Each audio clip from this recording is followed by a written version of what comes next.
যেদিন আমার মনে হবে আমি গাড়ির ড্রাইভার নই, গাড়ির প্যাসেঞ্জার, সেদিন আমি খেলা ছেড়ে দিব। বুঝতে পারলেন? যেদিন মনে হবে ওকে আমি আর গাড়ির ড্রাইভার নই, আমার উপর ভরসা করে প্যাসেঞ্জার সিটে সবাই বসে নেই, সেদিন আমি খেলা ছেড়ে দিব। কেমন ছিল সাকিব আল হাসানের ক্যারিয়ার? আসুন আমরা ছোট্ট করে একটু দেখে আসি।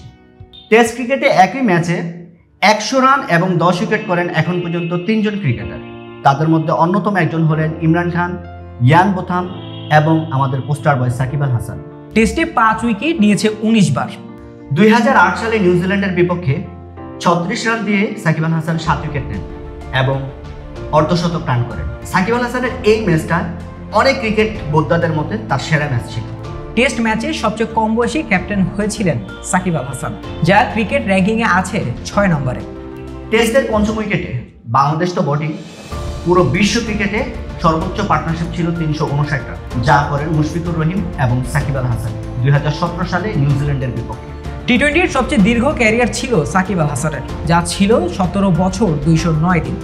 শুধুমাত্র টি-20 ফরম্যাটে মিরপুর স্টেডিয়ামে এককভাবে 45 উইকেট। টি-20-তে 8 বার 4 উইকেট নেন সাকিব আল হাসান, যা র্যাঙ্কিংয়ে দ্বিতীয়তে। টেস্ট, ওডিআই এবং টি-20 ফরম্যাটে 17 বার প্লেয়ার অফ দ্য সিরিজ হন সাকিব আল হাসান।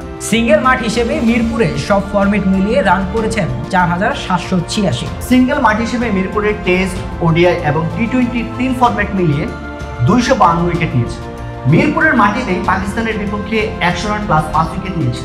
টেস্ট ক্যারিয়ারে ক্যাপ্টেন হিসেবে ম্যাচ খেলেছেন 19 বার, যার মধ্যে জয় পেয়েছেন 4 বার এবং পরাজয় বরণ করেন 15 বার।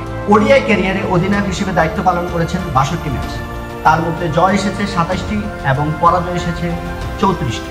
টি-20 ফরম্যাটে ক্যাপ্টেন্সি পালন করেন 39 ম্যাচ, জয় 15 বার এবং হার 23 বার। সর্বমোট টেস্ট খেলেন 70টি, রান করেন 4600 প্লাস। সর্বমোট ওডিআই খেলেন 247 ম্যাচ আর রান করেন 7570 প্লাস। সর্বমোট টি-20 খেলেন 129টি আর রান করেন 2552 প্লাস। দীর্ঘ 10 বছর ধরে সেরা অলরাউন্ডারদের কাতারে ছিলেন। ওডিআইতে ডেবিউ করেন 2006 সালে, টেস্টে ডেবিউ করেন 2007 সালে, টি-20তেও ডেবিউ করেন 2006 সালে। Time out. এরও সূচনা হয়েছিল সাকিব আল হাসানের হাত ধরেই। যেদিন আমার কাছে মনে হবে যে আমি গাড়ির ড্রাইভার না প্যাসেঞ্জার, সেদিন আমি ছেড়ে দেব খেলা। বুঝতে পারলেন কথাটা?